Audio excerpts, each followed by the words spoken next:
This is going to be rough. This topic has been looming over our heads for a while now. Trying to discuss this issue is like stepping into a minefield, but then we can't really ignore it forever. I get the feeling we probably aren't going to be winning any friends with this one, but, well, let's just get this over with. It's time to talk about piracy. The extent to which piracy hurts game sales may be debatable, but there's no question that piracy has a considerable impact on this industry. It's a hot-button issue for everyone, no matter which side of the debate you fall on, and it's impossible to have this conversation without getting ethics and morality involved. In our opinion, neither of these groups is completely justified or in the right, so we'll just address each side in turn, I guess. First, a word to the industry. Hello, industry. Guys, you're not going to get anywhere by punishing your customers. We all know that current-gen DRM just doesn't work. If you're lucky, your DRM won't be cracked until maybe a week after your release. If you're lucky. In the meantime, you're saddling all of your paying customers with buggy, conflict-ridden software, or limiting what they can do with your games, the ones they purchased, legally, from you. If it helps, think of pirates as your competitors. Free of charge is already a pretty tough offer to compete with, so why give them even more of an advantage by ensuring that they offer better service too? Pirates already have the advantage of being able to provide games 24/7. GameStop closed? Your friendly torrent service isn't. Why allow them to also provide versions of your games that are indisputably better? Versions with all the DRM ripped out. Versions that can be installed on unlimited computers and don't conflict with other software they may already own. In a decade, when we can count on 90% of our customers having a constant internet connection, we'll be able to provide functional, non-intrusive DRM by just doing occasional check-ins with our servers. But until then, the DRM fight is lost. Instead, find ways to reward your customers for legal purchases. This can be as simple as offering rewards for frequent buyers. I mean, come on, even my local coffee shop gives me my 10th purchase free. The point is, don't try to punish your customers because people are pirating your games. Period. Secondly, it's not cool to take features away from your product simply because you don't want to support them anymore. You know what? I agree with the guys who kicked down the door of the PlayStation 3. If you bought a PS3 as a Linux box because Sony told you that other operating systems could be installed on it, and then you find that capability removed by the manufacturer, you have every right to restore the functionality you paid for, regardless of what the EULA says.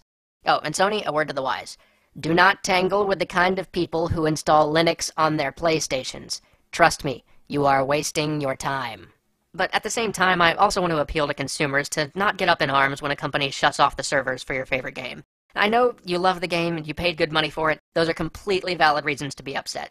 But also try to be understanding, because no studio ever wants to do that. They do it because they have to. James has been there before. When you're in a studio and shutdown day comes, people there are upset. These people poured their heart and soul into that game, spent years of their lives working on it. They hate it being shut down as much as you do, and the last thing they need is to be flamed on the forums or called jerks over it. Running multiplayer games is expensive. Sometimes it's an expense the company can't afford, so try to cut them a little slack. It's already hard enough watching your work die. And I guess that brings us to you guys, the consumer. This is going to be the hard part. It's easy to feel accused whenever these discussions come up. I mean, even when you aren't guilty of piracy yourself, it still feels like someone's pointing a finger at you, but... Well, here it goes. There's exactly one legitimate reason for piracy. When you simply cannot buy the game legally where you are. If you live in Azerbaijan or Mongolia or anywhere else where you really cannot get games, please, pirate away. If a game that James has worked on has never been distributed in your country, he'd like you to know that he's just happy to see more people able to participate in the medium. Knock yourselves out. Or, hey, maybe you're an aficionado of the medium and you want to experience a game made long ago by a company long dead. You can't buy the game anywhere anymore. To you, I say, go nuts. Remembering where games have been will only help us to move them forward.